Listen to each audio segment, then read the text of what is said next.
The old trappers used to say the mountains choose their people. Some men lived in them, some endured them, but only a rare few were claimed by them. Elias Crowe was one of those rare few. He wasn't born a mountain man. He was shaped into one slowly, quietly, the way winter shapes a river stone.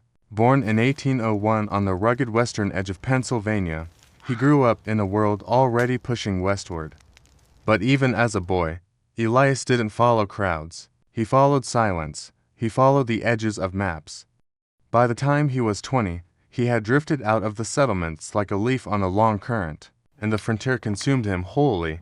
By 1834, at age 33, he lived alone in a high valley near the upper Green River 7,000 feet above sea level, where the air thins, the wind sharpens, and a man's mistakes freeze solid long before dawn.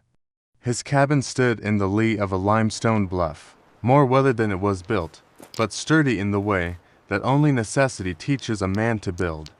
Most mountain men were loud in their own way, boastful, wild, shaped by campfire, whiskey, and rendezvous laughter.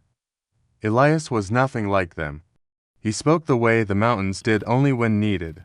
Lean as a fence post, tall as a lodgepole pine, with a beard graying before its time, Elias carried a kind of quiet gravity. His eyes were the color of storm-polished granite that had watched many winters rolled down off the continental divide, eyes that understood just how thin the line between living and not living could be. He was known among the trappers and Shoshone bands not for his marksmanship or his pelts, but for something stranger. He could winter alone. Most men feared the long cold nights, the way the wind clawed under the door, the way fire would vanish faster than hope. But Elias studied the cold, measured it, learned its habits the way other men learned the habits of beaver or elk. And that winter, the winter of 1834, he was doing something that made even the hardiest mountain men uneasy. He was building a wall, not a cabin wall, not a fortification, certainly not a hearth any trapper had ever seen. Just a wall curved, massive, thick as a tree trunk, rising from the dirt floor of his one-room cabin like the spine of some ancient creature. A wall too heavy to move, too odd to understand, too large to make sense in a place where every ounce of effort meant survival. Men whispered he'd gone strange. Some said loneliness had finally bent his mind. Others claimed he was chasing some old European superstition. But Elias didn't explain, because men who live close to death rarely explain. They build, they endure, they prepare, and as the first thin ice of autumn glassed the beaver ponds, Elias Crowe kept working, hands steady, breath slow, setting stones with a patience that came from years of listening to the mountains rather than the men who judged him. The storm that would test him was still weeks away. But already, the mountains were watching. The first man to confront Elias about the wall was Sam Delaney. A good trapper, a loyal friend in his own rough-edged way, but a man whose patience for mysteries was about as thin as frontier paper. Sam arrived one late October afternoon, riding his stubborn mule up the narrow trail that wound toward Elias's cabin. The sky carried that strange metallic stillness that only mountain folk recognize, nature holding its breath before winter presses its thumb down hard. He ducked through the cabin doorway and froze. The wall stood in the center of the room like a monument, curved, immense, 4 feet thick at the base, built of river rock and scraped limestone, mortared together with a clay mix Elias had pulled from half a dozen creek beds. Sam stared with his jaw slack. "Crow," he muttered, blinking slow. "What in God's cold country are you doing?" Elias didn't look up. He was tapping a smooth stone slab into place with a wooden mallet, adjusting its fit with the tenderness a man might show patching a broken violin. "I'm building for the winter," he said quietly. Sam snorted. "Winter, you're building a tomb. Elias, this thing's bigger than your whole bed. You've got no space left to live in here. It's enough."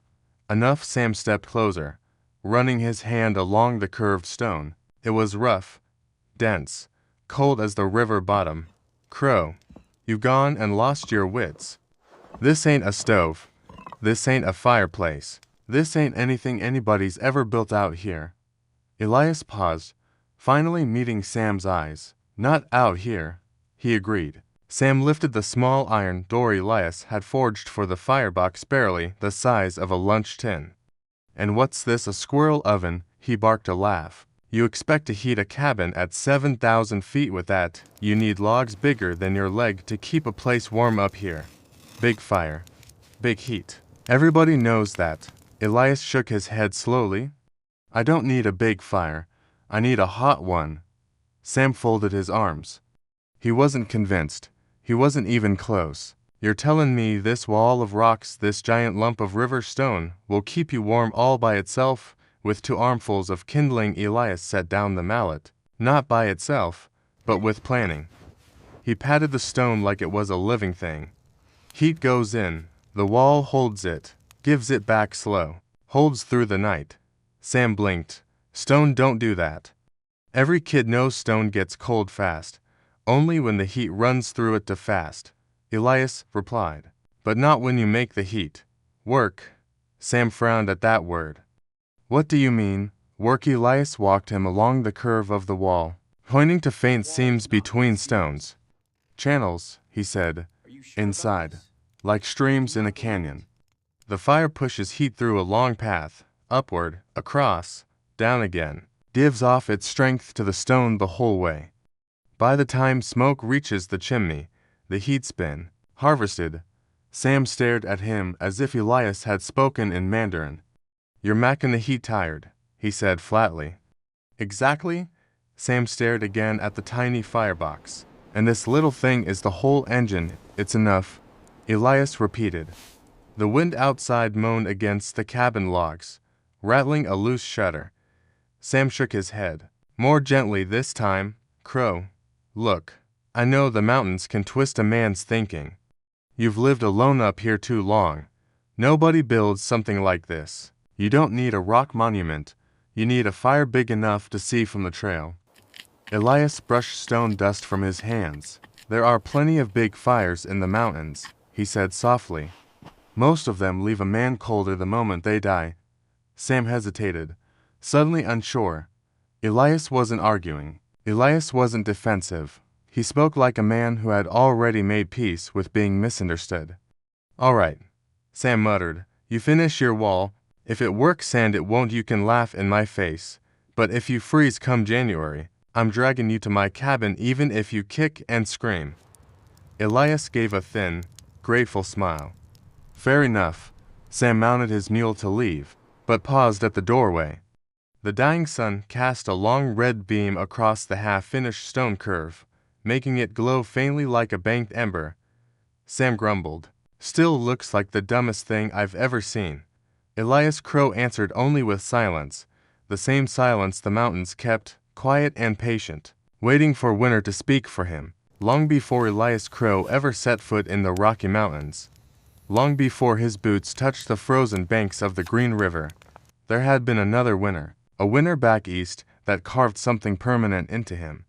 He was 18 then, barely a man, lean from long days of hauling timber in the Alleghenies. The frontier hadn't yet claimed him, but the hunger for solitude had already begun its slow, quiet work. That December, a storm rolled in early and hard, trapping Elias and half the valley under weeks of punishing cold. The snow buried barns up to the eaves, chickens froze in their coops without a sound, and grown men sent prayers into their hearth fires, hoping they wouldn't go out overnight. Across the ridge from Elias lived an elderly Moravian stonemason named Johann Mers, a man refugees whispered about with equal parts respect and unease. Johann was frail by then, his hands twisted by age into permanent claws, but his mind was sharp as a splitting wedge. One bitter night, neighbors found smoke barely trickling from his chimney. His fire had gone cold. Elias volunteered to check on him. He found Johann wrapped in quilts, shivering violently, breath trembling like a candle flame. "Boy," Johann rasped, "help me fire the oven." Elias frowned. There was no stove in sight, no iron box, no hearth like the ones every settler used. Instead, there stood a strange stone structure, half wall, half monument, tucked deep into the center of the cabin. "I don't know how," Elias admitted. Johann pointed with a trembling finger to a small iron door set low into the stone mass. Use only small wood. Dry. Hot burn. Not long burn. Elias gathered thin sticks, barely twigs. Really, and laid them inside. Good, Johann whispered. Now, let it breathe.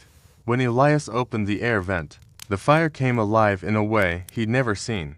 It wasn't a lazy orange campfire. It was a tight, bright white flame that roared like something hungry finally fed. Heat poured upward, not into the room, but into the stone itself. Elias stepped back, startled. Johann chuckled through chattering teeth. You think warmth is flame. But flame is a thief. It gives, then it steals. Stone. He tapped the wall with a bony knuckle. Stone remembers. Elias tended that fire for 2 hours under Johann's guidance. Small splits, fast burn, no smolder, no waste. And when the firebox burned empty, Johann closed the iron door with finality. That is all, he said. Elias looked around, confused. The room was still cold. Should I restart it? Johann shook his head. No, the stone will give back what it has taken. Elias stayed the night to watch over him. And by midnight, the cabin was warm, not smoky, not drafty, just steady, even warmth radiating from the massive stone wall like the heart of an animal. It was the strangest, most wonderful thing Elias had ever witnessed. Johann died 2 days later as the storm finally broke, but before he passed, he gripped Elias's forearm with surprising strength. Remember this, boy, the fire is not your friend, understanding is. Those words carved themselves into Elias's memory deeper than any winter wound. He didn't understand the full engineering then, not the physics, not the airflow, not the mathematics of heat and mass. All he understood was this: a small, fierce fire placed into the right kind of stone could warm a man longer than a great roaring blaze in the wrong kind of hearth. Years later, wandering up the Missouri, crossing into the Wine River Range, living through nights that cracked trees open like rifle shots, Elias would think of Johann Merz, of the strange stone heater nobody else understood, of a design older than America itself, of a secret borrowed from another continent, and carried quietly into the Rockies. So, when the early autumn winds whispered warnings along the ridge lines in 1834, Elias didn't panic. He didn't pray for mild weather. He didn't gather cords of firewood like the other trappers. He simply began to rebuild the strange miracle he'd once seen. Not perfectly. Memory is a rough blueprint. Not traditionally. Frontier life rarely allows perfection. But faithfully, patiently, stone by stone, channel by channel, a dying old man's wisdom, reborn in a land where few would understand it. At least, not yet. By the end of October, Elias's cabin looked less like a frontier shelter and more like the workshop of a man chasing some impossible idea. Outside, the aspens had already lost their golden leaves. Inside, a 6-ton stone curve dominated the center of the room, rising nearly to the rafters, eating space like a sleeping giant no one had invited in. But Elias didn't see a giant. He saw a blueprint, a memory, a machine. To any other mountain man, it looked like a mistake carved in stone. The firebox, barely the size of a saddlebag, sat low to the floor with an iron door Elias had hammered together from scrap. Above it, the curve of the wall thickened like the trunk of an ancient tree, built from smooth river cobbles, broken granite plates, and clay Elias had harvested from a hillside seam he tested with fire for weeks. What they couldn't see and what Elias barely spoke aloud was the heart of the thing, a hidden labyrinth of heat. Inside that wall were channels, vertical chutes that sucked flame upward like a chimney with lungs. Horizontal runs that trapped heat, forcing it to linger. Long descending paths that wrung every last degree from the exhausted air before letting it escape. It was a system of resistance, not release. Heat wasn't allowed to escape until it had fought its way through nearly 30 feet of stone-walled passageways. If a man could have seen through the stone, he'd have watched heat climb, twist, hesitate, then surrender itself into the rock. And that was exactly what Elias needed. Out here, firewood wasn't scarce, but time, energy, and warmth that lasted through the night. Those were the true frontier currencies. Every log a man dragged from the tree line cost him calories, daylight, and sometimes fingers. A conventional mountain fireplace stole more than it gave. Heat roared up the chimney with a triumphant howl. Smoke stung the eyes. Logs vanished in a blink, but Elias's design, the flame burned hot, fast, and then died. Yet warmth remained trapped inside the stone like a secret waiting to be revealed. He had shaped the firebox deliberately small. To the average trapper, that choice was madness. A small fire is a useless fire, they would say. But Elias knew what most men never learned: a small fire at high temperature, with maximum air and perfect draft, burns the full value of the wood. No smoldering, no wasted smoke, no creosote coating the chimney. Just pure heat driven into the stone. He had spent weeks calibrating the draft opening, carving tiny increments, shaving slivers of clay, testing draw with burning sagebrush.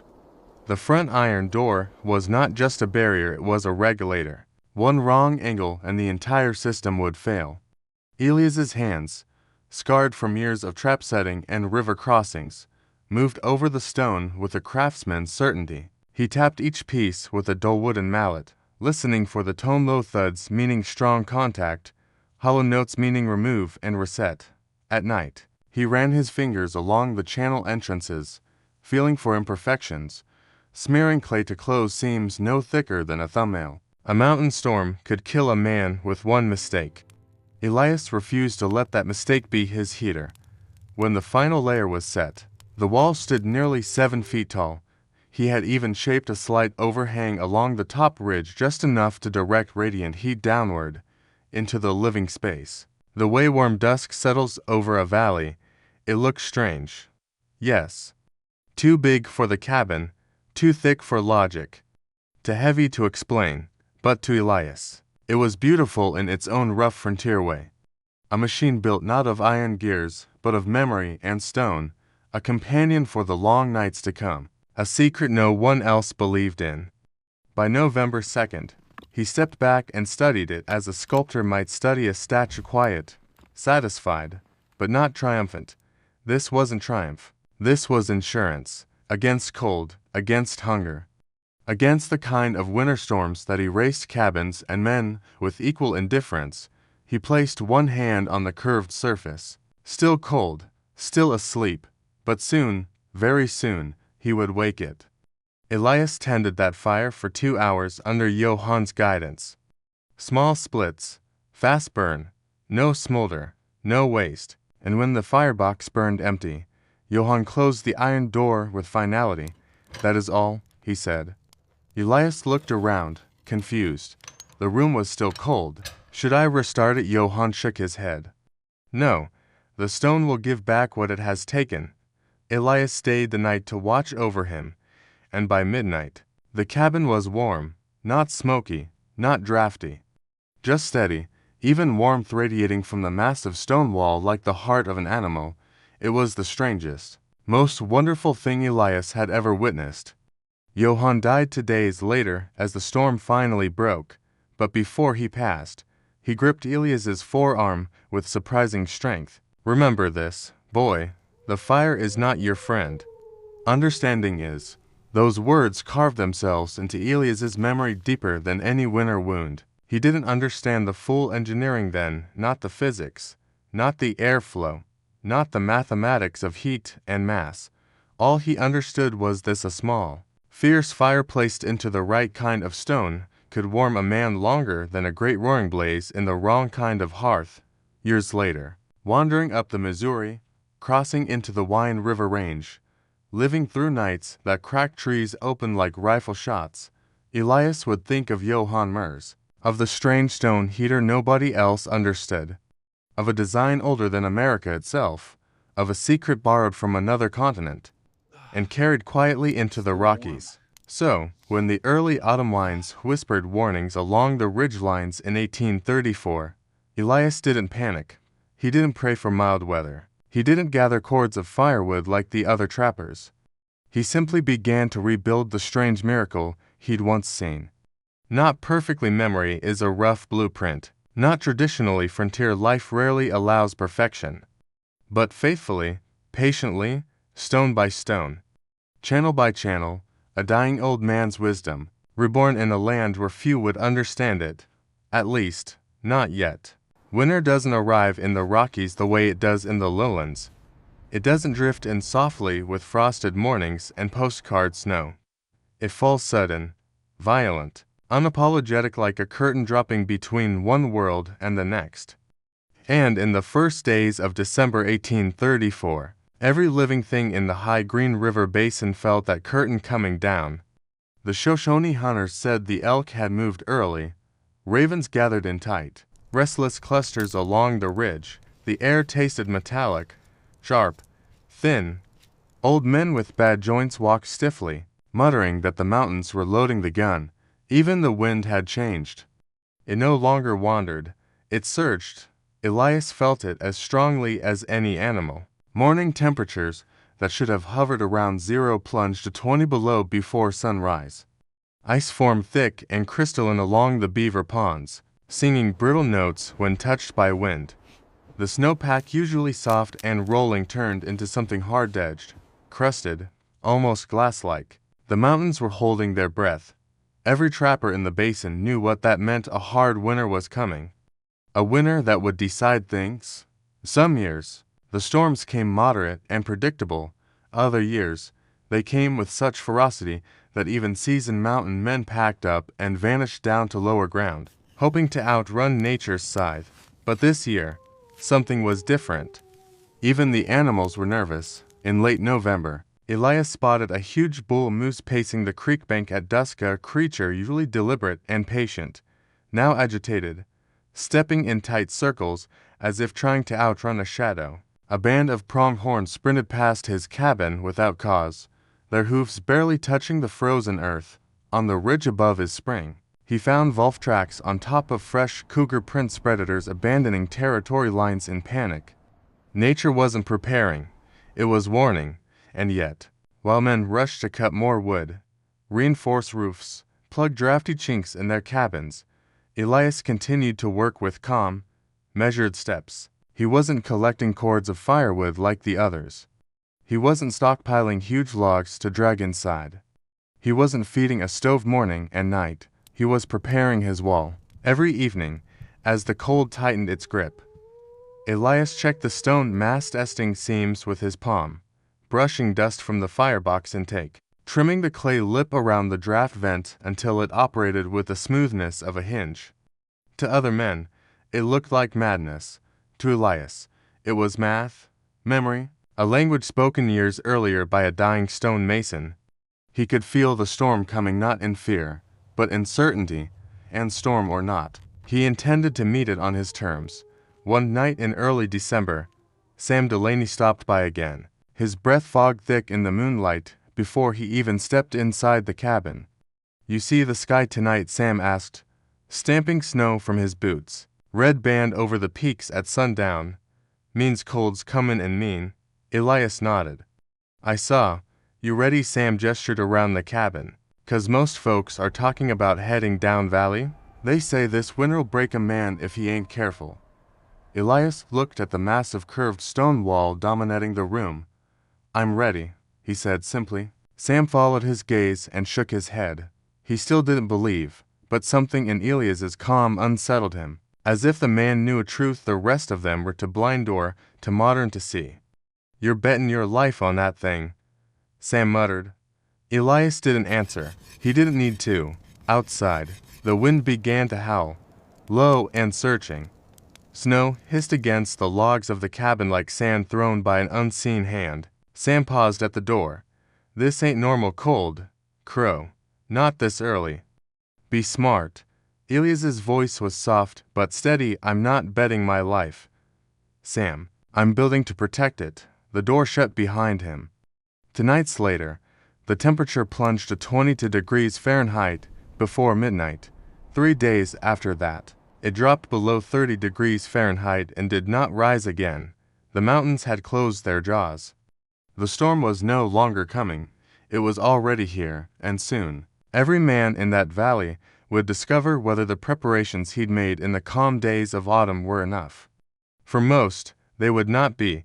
For Elias Crowe, the wall he had built was about to face the test of a lifetime. It struck on the night of January 9, 1835, a date the old trappers would later call the night the mountains roared.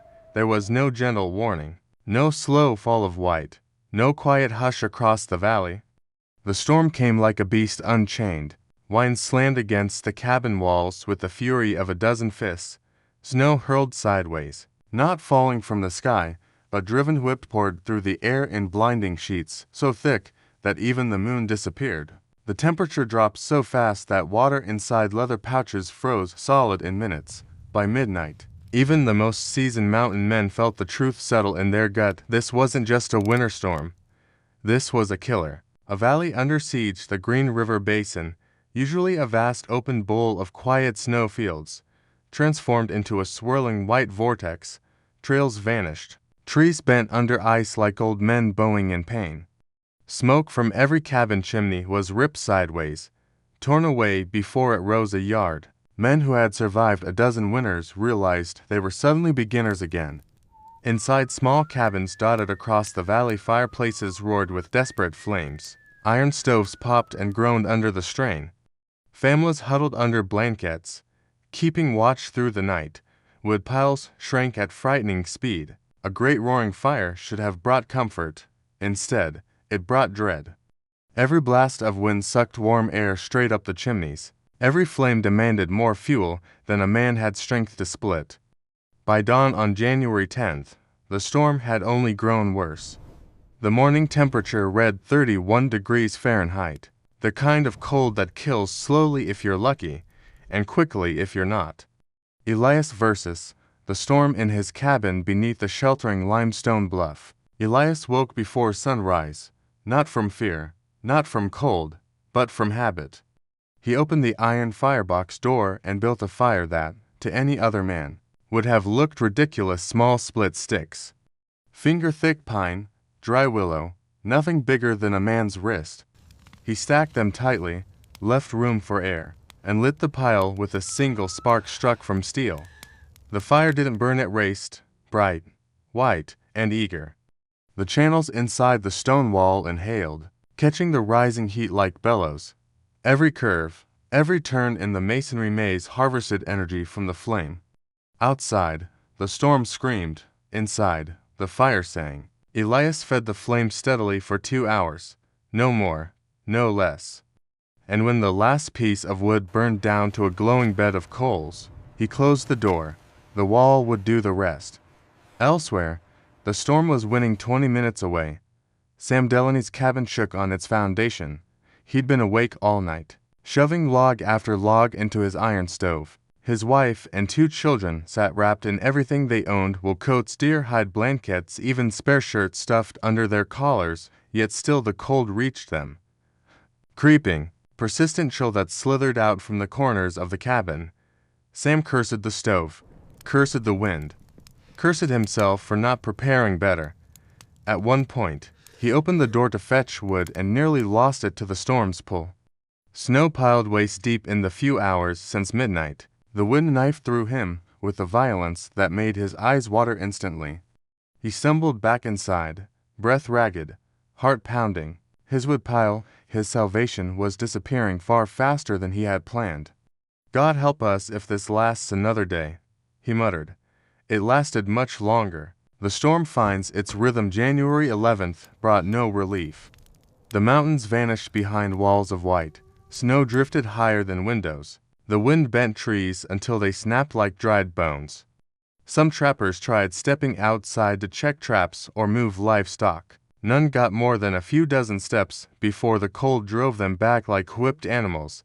And everywhere, the same fear whispered through the valley: how much wood do we have left in a normal winter? A man's fireplace was a comfort. In this storm, it was a ravenous mouth, a hungry predator. It devoured wood as quickly as the storm devoured the horizon.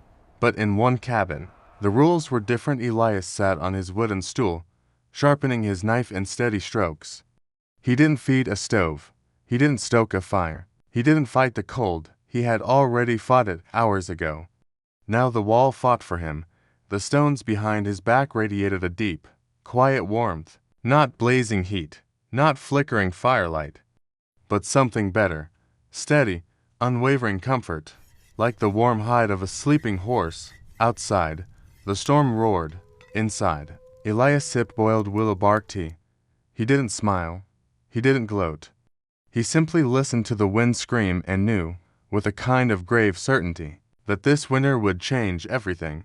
Not because of hardship, mountain men were familiar with that, but because before this winter ended, someone would see the wall, someone would understand why he built it, someone would need it desperately, and the mountains were already choosing who that someone would be. By the morning of January 14th, the valley had been buried alive for 5 straight days.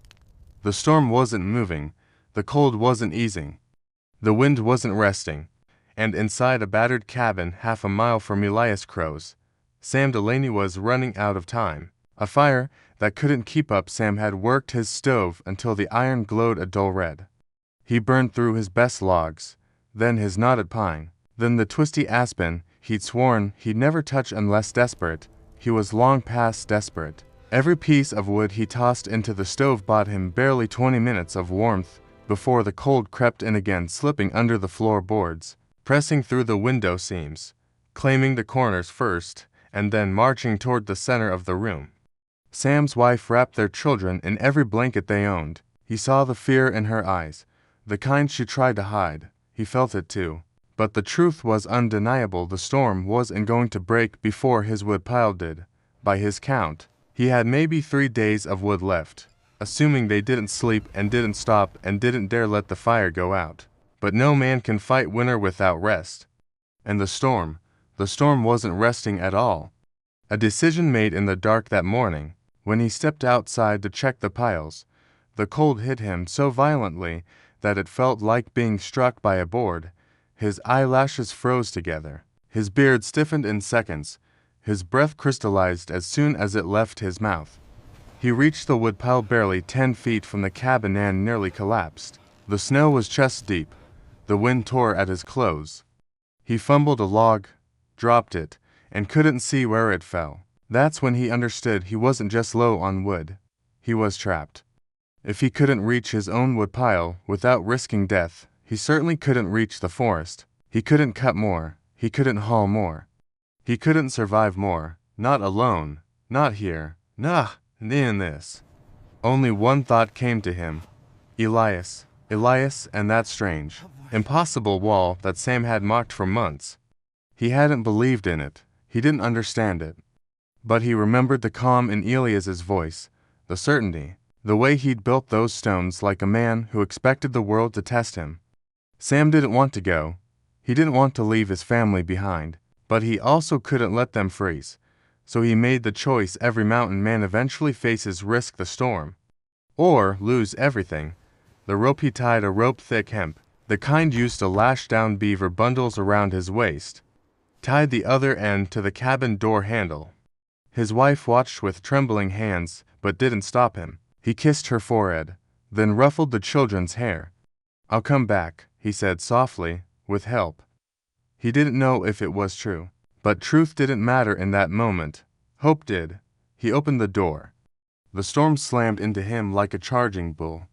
The walk Sam shoved into the white oblivion, one boot after the other, dragging the rope behind him. He couldn't see more than his own arm's length. Snow hit his face like thrown gravel. The wind roared in his ears, stealing his breath, shaking his frame. 10 steps in, he fell. Snow swallowed him whole. He clawed upward, gasping. 20 steps in. He lost all sense of direction. Only the rope pulling at his waist reminded him which way he'd come. The cold seeped through his gloves. His fingers stiffened. His legs burned with exhaustion. He kept going. 30 steps. 50. He stopped counting when numbers no longer mattered. The world had dissolved into white noise, wind, ice, and the pounding of his own desperate heartbeat. Halfway there, though, he had no way of knowing, he collapsed again. This time, he stayed down longer. A thought flickered in the back of his mind: this is how men die in winter. Quiet, slow, swallowed by snow. Then he forced himself up, for his wife, for his children, for the promise of one more sunrise. A shape in the storm. Minutes or hours later, Sam could not tell which. Something dark emerged in the swirling white ahead of him. A line, a shadow, a roof edge. He staggered toward it, then a wall, then a door. He pounded on it with frozen fists he could no longer feel. The door opened instantly, and warm air, blessed, impossible, life-saving heat washed over him like the hand of Providence. Elias grabbed him by the coat, dragged him inside, and slammed the door shut against the storm's howl. Sam fell to his knees on the cabin floor, trembling uncontrollably, breath scraping in painful gasps. The first words he managed to speak were barely a whisper. "Crow, your wall, it's warm." Elias nodded. "It remembers," and for the first time since the storm began, Sam Delaney let himself believe that his family might survive. When Sam Delaney's shivering finally slowed and the color crept back into his face, Elias poured him a tin cup of hot willow tea. Sam cupped it with stiff, swollen hands, letting the warmth bleed into his fingers. He kept glancing at the curved stone wall, its surface glowing faintly with the kind of heat no fire was making. "No flame," Sam murmured, baffled. "No smoke." "And still warm as a summer rock at noon," Elias simply said. "She hold till morning." Sam looked up sharply. "Then I have to go back. My family, you'll take the rope." Elias interrupted. His voice was calm, but firm. "Storm's too thick for memory. Rope's the only truth out there." Elias retrieved a massive coil of hemp twice as long as Sam's, 3 times as thick. A rope that had followed Elias from the Alleghenies to the Missouri, from the plains to the upper Green River. Only a few mountain men understood the value of rope in winter. Elias never forgot it. He tied one end to a beam just inside the door, checked the knot, checked it again, then he placed the other end in Sam's trembling hands. "Wrap it around your wrist," Elias said. "Not just your waist. If you fall, the storm will try to take you. Don't let it." Sam swallowed hard. "Will it hold?" "It has to." The return through the white abyss. Sam stepped into the storm again, but this time, the rope guided him like a lifeline pulled taut between worlds. He moved with terror sharpening every step. 10 minutes later, he found the shape of his cabin door buried in a drift nearly 4 feet high. He shoved his way inside and fell into the arms of his wife, who cried without sound, her relief too numb to make tears. "We're going," Sam rasped. "Now, bundle the children." There was no argument, no hesitation, no asking why. When the wind screams like a living thing, families listen. They tied themselves to the rope, wife first, then the 2 children between them, Sam at the rear. The storm clawed at their coats, tried to steal their hats, shoved them sideways like playthings made of snow. But the rope never wavered, the rope never lied. Step by freezing step, they followed that single line of hope through a world swallowed whole by white. And then, almost miraculously, Elias's cabin emerged from the storm like a lantern glow in the dark. A new crowd in a small cabin. Elias opened the door the moment he heard them approach. Heat spilled outward, cold refugees stumbled inward. The Delaney children were crying, their faces raw red from the wind. Sam's wife collapsed onto the nearest stool, untying numb fingers from the rope. Elias helped ease them all toward the curved stone wall like a shepherd guiding exhausted animals to warmth. He placed the youngest child on one of the stone benches built into the wall. The girl gasped softly. "It's warm," she whispered. "Warmer soon," Elias said. Sam looked around, amazed. "Crow, this cabin's the size of a stable, and you're heating it like a stewed lodge." "How the wall does the work," Elias answered. "All I do is feed it." More footsteps in the storm. That night, the wind reached a new pitch and eerie, bone-hollow shriek that drifted down the chimney pipe. Snow hammered the roof. The storm hadn't peaked, it was still growing teeth. After midnight, Elias stirred from his bunk. He had heard something through the storm so faint it could have been imagination. A knock. Not a fist, not frantic, but deliberate. Elias opened the door to find 2 young trappers, nearly frozen upright brothers from a line cabin 3 miles away. One held the other up with a kind of desperate pride masking terror. They staggered inside. Half conscious, Sam stared. "How in the devil did you find this place in that storm?" the older brother answered through chattering teeth. "We saw the rope." Sam blinked. "But my rope doesn't reach that far." Elias looked at the brothers. "You follow the big rope," the taller one nodded. "Something caught our boots, a line buried in snow. We figured where there's rope, there's people." Sam, stunned, turned to Elias. "You ran rope through the timber line?" Elias shrugged as though it were ordinary. "Rope remembers the way when a man can't. The wall that made space by dawn." There were 8 souls inside the tiny cabin. Elias adjusted his firing schedule to compensate, not panicked, not rushed, just calculating more breathing bodies, more door openings, more heat loss, and a bigger responsibility. He burned to small fires that day. Later, 3, each fire no longer than 2 hours, and each time, the wall absorbed the heat, with slow satisfaction like an old beast fed and content, radiating strength back into the room through the long hours of white terror clawing at the shutters. The storm worsened outside. Inside, a strange stillness took root. Children slept. Frozen hands thawed. Men who feared death only hours earlier sat quietly under the steady warmth of the wall that shouldn't have worked. Sam watched it with humble reverence. "I mocked you," he said quietly to Elias. "I said this thing was madness." Elias didn't look up from tending the wall's vent. He answered softly, "Most good ideas look strange before they're needed." And in that cramped cabin, surrounded by roaring winds and drifting snow that erased the world beyond the door, every soul understood they were alive because of a wall made of stones and the stubborn man who believed they could remember heat. For 10 days, the valley vanished beneath a storm so merciless that even the oldest Shawnee hunters couldn't recall its equal. The world shrank to a single cabin, Elias's cabin, glowing warm against a darkness made of wind and white. Inside was life, outside was erasure. But on the morning of January 20th, something changed. The wind, which had howled for a week like a starving creature, fell strangely quiet, not fully still, just thoughtful, as if the mountains themselves were deciding whether to release the land or crush it further. Elias felt it first. Mountain men always do.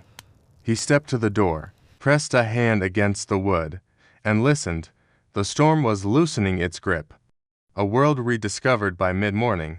The wind softened too long. Tired breaths.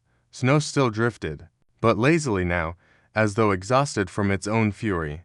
Elias pushed open the door. A wall of white nearly 3 feet high leaned against it. He carved a narrow path with his shovel until the doorway opened like a tunnel into another world. The valley outside was unrecognizable. Where cabins once stood clear and separate, only roof lines broke through the snow-dark shapes rising from a blank, white sea. Fences had vanished, trails disappeared. Even the tall pines bent under the weight, their branches sagging like old men's shoulders. Sam Delaney stood beside Elias, breathing in the icy air. "Lord above," he murmured. "It's like the whole valley got buried alive." Elias only nodded. He'd seen winters do this before, but never for this long. Behind them, inside the warm cabin, the children stirred awake, laughing softly as they pressed their hands against the warm stone of the keeper wall. The trapper's hardened young men watched with quiet disbelief that heat still radiated from the stone long after the morning fire. Outside, the cold held strong at 15 degrees Fahrenheit, but for the first time in 10 days, survival didn't feel like an hour by negotiation. The return to what was left by noon, with the wind down to small shivers across the snowfields, the Delaney family prepared to return home. Elias stood at the threshold, handing Sam the rope coil one last time. "You'll need this," Elias said. Sam lifted an eyebrow. "Storms passing. Snow's still deep," Elias replied, "and deep snow hides mistakes. Every man in the mountains knows this truth. When the sky clears, that's when danger shifts shape, from wine to cold to hidden traps under the snow." Sam nodded. Humbled by the caution, he tied the rope to his waist, to his wife's, to the children's, forming a chain of living links. The walk back was slow. Half the distance they traveled crouched, digging through drifts, but the world, though bruised, was visible again. Their cabin still standing. Thank God, emerged from the snow like a shipwreck rising from the depths. Inside, Sam's wife made a soft, grateful sound. The stove was cold but intact. They would rebuild, resupply, repair. But now they knew something they hadn't known before. Elias Crowe's strange wall had saved them when nothing else could. The word spreads by the morning of January 21st. The storm had fully broken. Clear blue skies stretched across the mountains. Sunlight flashed off the snowpack like shattered glass. And along the valley, doors cracked open. Men emerged slowly, exhausted, hollow-eyed, wrapped in blankets. Elias's keeper wall had sheltered 8 people. The other cabins, most had kept only 1 or 2 alive at a time. But everywhere, the same story repeated: too much wood burned, too little heat gained, too many nights spent praying the fire wouldn't die. Yet one cabin, one impossible stone wall, had stayed warm through it all. By midday, Sam had already told the story to 2 neighbors. By evening, 3 more trappers arrived at Elias's door, not for rescue now, but for understanding. How to build it? How does it hold heat? Can a man make one himself? Elias answered with quiet humility. It's not about big fire, he said. It's about smart fire. But Sam corrected him. No, Crowe. What saved us wasn't the fire. It was you. Elias didn't agree, didn't disagree. He simply looked at the stone wall in silence. The storm had tested it. The storm had proven it. Yet Elias knew something the others didn't. The keeper wall didn't belong to him anymore. It belonged to the mountains now, and to every life it had saved. A valley changed forever as the days warmed slightly and travel became possible again. Neighbors walked to Elias's cabin to see the stone wall for themselves. Some touched it with reverent hands. Some paced around it, murmuring in awe. Some asked for lessons. Some simply wept, from exhaustion, from relief, from the realization that survival often comes from the one idea everyone mocked.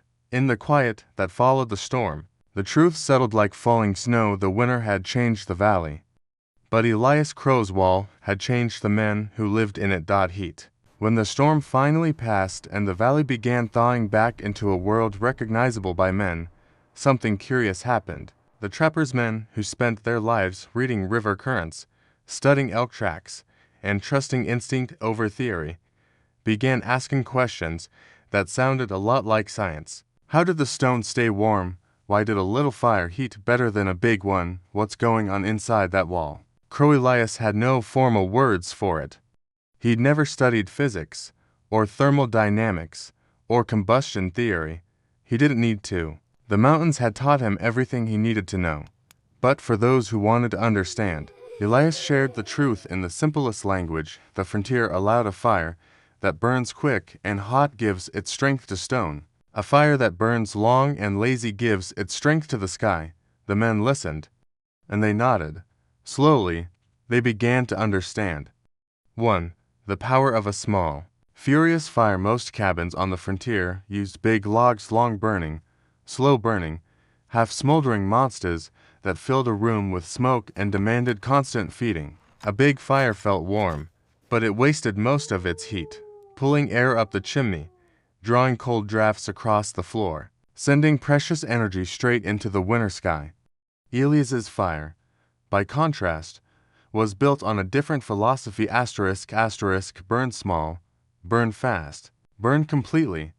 A small fire with maximum air flow reaches far higher temperatures than a big pile of smoldering logs.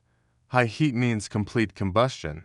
Complete combustion means very little smoke, almost no soot, almost no wasted fuel, maximum heat energy released in the shortest time. Mountain men didn't know the term efficiency, but they understood results. Crowe's fire burns like a forge, Sam told a neighbor. And that stone wall eats it all up. He wasn't wrong, too. The labyrinth within the stone, the heart of Elias's wall, in the stone, it was the path the heat traveled through.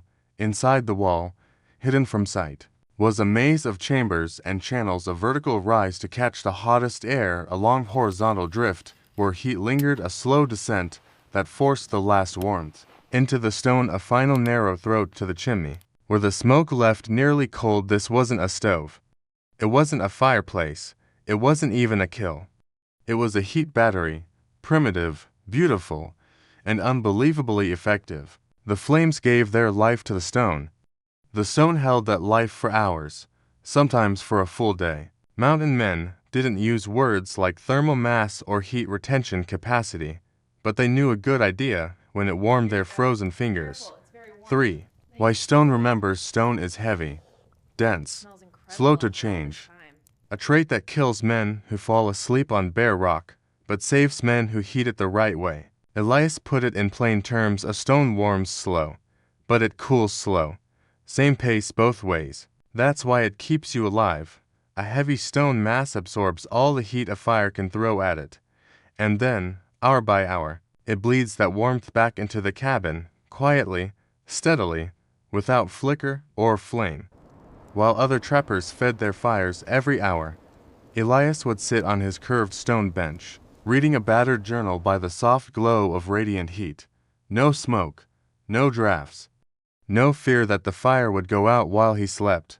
4. The frontier didn't need theory, it needed proof. On the frontier, men didn't adopt ideas because they were clever. They adopted ideas because they worked. And Elias's wall had worked in the harshest test imaginable. 9 people had survived a 10-day blizzard on a pair of 2-hour fires each day. The math was undeniable. His neighbors burned through cords of wood. Elias burned bundles. Their fires died every hour. Elias's heat lasted 20, as Sam Delaney said later to a gathering of trappers. If Crowe told me he could heat a cabin with a candle, I'd believe him. Not 'cause he talked smart, but 'cause I seen that damn wall stay warm when my stove froze solid. The men laughed, but no one disagreed. 5. The mountains had always known what Elias built wasn't new. Not in Europe, not in Asia, not in the old villages of the far north where winters lasted half the year. But in the Rockies, it was revolutionary. The frontier rewarded speed, not wisdom. Most men cut down logs, built fast fireplaces, and moved on. Elias didn't want fast, he wanted lasting. And in those 10 days of white terror, he proved something few men ever learn on the frontier: brute strength burns out fast.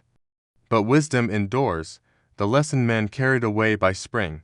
Every trapper, scout, and settler in the basin talked about the wall, not as magic, not as luck, but as proof.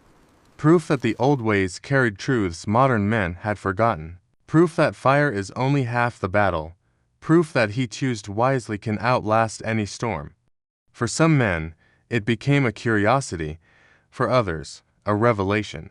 But for a handful who'd nearly died that winter, the lesson was simpler. Crowe didn't just build a wall. He built time. He bought us hours, warmth, breath, and life. And in the mountains, nothing is more valuable than that heat. Time moves differently in the mountains. Years don't pass, they accumulate. They settle on a man like layers of snow on a pine bough, bending him slowly, quietly, until one day he realizes the weight has changed him. For Elias Crowe, that weight was not a burden, it was simply life. He lived alone for many more winters after the great blizzard of 35. Winters when storms came honest and storms came cruel. Winters when the world froze clean, and winters when the sky broke open like a river. But through them all, one thing never changed: the keeper wall stood, and it kept him warm. The man becomes a legend by the 1840s. Tales of the Crowe Wall traveled farther than Elias ever did. Fur traders carried the story east to the forts. Shoshone families shared it beside winter fires. Surveyors whispered about it in their journals. Some versions grew wild: a wall that could trap the sun, a stone hearth too smart to go cold, a mountain hermit who taught fire to obey. Elias didn't encourage the stories, but he didn't chase them off either. Men believed what helped them sleep through the cold nights, and that was enough. But reputation, like winter, has a way of creeping in even when a man seeks no company. Each autumn, before the snows closed the passes, young trappers would stop by Elias's cabin, some curious, some skeptical, some quietly hopeful, to ask about the wall. He would show them the firebox, the channels, the clay, the stone, and without fail, he ended with the same words: "Don't build for the fire you see. Build for the fire you'll need." Most nodded politely, but didn't take his meaning. Only the mountains understood him fully. The final winter begins quietly in the winter of 1856. Elias was no longer the tall, raw-boned man he'd once been. His beard had turned white. His hands, those same steady hands that had shaped stone and clay, shook slightly when he lifted his tin cup. But his eyes were the same gray, calm, and sharp as the day he first laid the foundation of his keeper wall. That year, the winter came early and stayed without apology. Snow fell thick by November. By December, the sun seemed to rise only to check whether anyone remained alive. But Elias did not worry. He lit his small morning fires. He closed the iron door. He sat beside the wall that warmed, and the warmth wrapped around him like an old friend. The night he didn't stoke the fire on a late winter night, when the moon hung low and red like a coal in a dying hearth, Elias laid down in his bunk as he had done thousands of nights before. Snow pressed quietly against the cabin walls. The wind hummed along the eaves with familiar patience. Inside, the keeper wall radiated its gentle warmth, a pulse of heat like a slow, steady heartbeat. Elias closed his eyes. He never opened them again. There was no struggle, no fear, no cold. A man who lived his life against the harshest winters in the American West had slipped away in the comfort of the very warmth he had built with his own hands. Morning came. The cabin was silent. Outside, the temperature hovered at 10, the kind of cold that killed quickly. Inside, the keeper wall was still warm, a warmth that outlived him. When trappers arrived 3 days later, they found the cabin undisturbed. Elias lay peacefully, covered to the chest with his wool blanket. A book rested beside him, and the stone wall, his wall, still radiated heat. One man placed his palm on the curved surface and whispered, "Crowe, you old ghost, you kept yourself warm even for the journey." The men built a stretcher and carried Elias to the ridge overlooking the valley he had watched for more than 2 decades. They buried him on a rise, facing the sunrise, because they said a man who knew how to trap heat must have appreciated the first light of day. They marked his grave with a simple stone. No carving, no message. Just a piece of the land he'd lived with and listened to. The wall that refused to die. For years after Elias's passing, the cabin remained in use. Hunters, wanderers, and unlucky souls caught in winter storms would break in not to plunder, but to survive. Every one of them told the same story. The wall was warm, even when unfired for days. The stone held a softness of heat as if the memory of Elias himself lingered within it. Eventually, the cabin's roof sagged under decades of snow. The logs rotted. Moss covered the stones, but the wall, the keeper wall, stayed standing. When the cabin finally collapsed in a spring thaw sometime in the 1870s, travelers later reported seeing something uncanny. The stones from Elias's wall, exposed to sunlight for the first time in years, still radiated warmth well into the evening. Frontier folk didn't try to explain it. They simply said what mountain people always say when faced with a miracle wrapped in practicality: Crowe built it right. What Elias left behind. Elias Crowe had no children, no wife, no family to pass his name to. But he left a legacy far rarer on the frontier, a method, a principle, a memory of survival. 100 years later, long after his cabin fell and his name was nearly forgotten, the concept he preserved would reappear in homesteads, in engineering journals, and in modern masonry heater designs that remain among the most efficient in the world. But on the ridge where he was buried, the wind still carries a simpler truth: a man who understands the fire never truly freezes. Elias didn't just survive winter. He taught the mountains a lesson they never forgot. In the years that followed Elias Crowe's death, the valley changed. The fur trade shrank, trails widened, cabins grew into homesteads, and new settlers arrived who never knew the loneliness of the early frontier or the quiet genius of the man who lived by the limestone bluff. But stories have a way of surviving where men do not. Winter after winter, someone would point toward the ridge and say, "That's where Crowe is buried, the fellow who warmed a dozen souls with nothing but a wall of stone."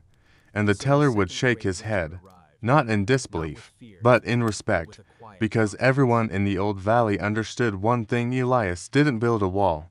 He built a way of thinking, the knowledge that traveled farther than the man long after his cabin rotted and collapsed. Small pieces of Elias's design found their way into new hearths and homes. A settler built a chimney with an extended throat to make the heat work harder. A family carved benches from stone because Crow's wall warmed the bones better than any blanket. A blacksmith shaped a tiny firebox door for his stove, saying big fires were a fool's luxury when a hot one would do. None of them repeated Elias's wall exactly. They didn't need to. What mattered wasn't the shape. It was the principle: heat is wisdom, waste is death. In a land where cold clawed at every crack, that wisdom kept spreading, not through books, but through human memory, the oldest kind of technology. The frontier was built on borrowed genius. America often celebrates the loud inventors, the men of patents and factories. But the frontier was shaped by quieter figures, people like Elias, who carried old ideas into new lands, adapting them with nothing but instinct, scars, and patience. The truth is simple: the Rockies were not tamed by brute force. They were endured through borrowed knowledge: German, Scandinavian, Russian, indigenous, stitched together by hands that believed survival was worth the effort. Elias Crowe was one of those hands. He didn't invent thermal mass heating, but he understood it when others mocked it. He didn't build for applause. He built for cold nights when no one else was coming to save him, and when the storm finally hit, his understanding saved more than himself. Why his story still matters today in an age of roaring furnaces, of switches and thermostats, of instant heat at the press of a button. Elias's method might seem outdated, primitive, inefficient, but look closer. People still burn through their resources, still choose speed over endurance, still chase big flames instead of lasting warmth, and every winter, someone learns, sometimes the hard way, that Elias was right. A giant fire can deceive you. A smart fire will save you. The world today is louder, faster, brighter. But in the deep quiet of a cold night, the laws of heat and stone haven't changed one bit. His lesson remains untouched: don't burn more than you need. Don't trust size over understanding. Don't mistake noise for strength. When the blizzard comes again, everyone faces storms, not just the ones made of snow. Some storms are of circumstance, some of loss, some of fear, some of the slow erosion of confidence over the years, and when they hit, most of us do what the frontier men once did: burn to fast, panic to early, exhaust ourselves, try to fight cold with sheer force. But the ones who endure, the ones who emerge stronger, are the ones who learn what Elias learned: prepare while the world is calm, build strong in the quiet days, trust the craft you shaped when your hands were steady. Because when the storm finally comes, you won't have time to build a wall, you'll only have the wall you built. Elias Crowe's real legacy: not the cabin, not the stone mass, not the heat channels or clay mortar. His true legacy was this: sometimes the idea that everyone mocks is the only one that keeps people alive. The blizzard tested every cabin in the valley. Only one stood warm without ceasing. The frontier tested every man's thinking. Only one dared think differently. And long after the storm dissolved into legend, Elias Crowe's keeper wall lived on in stone, in story, in the quiet admiration of those who survived, because one man chose wisdom over convention. Even today, when someone builds a masonry heater, or a thermal mass stove, or a rocket heater that burns the smallest sticks into the warmest nights, they repeat a fragment of Elias's thinking. They keep alive a piece of the wall they remember, just as his stones once remembered the heat.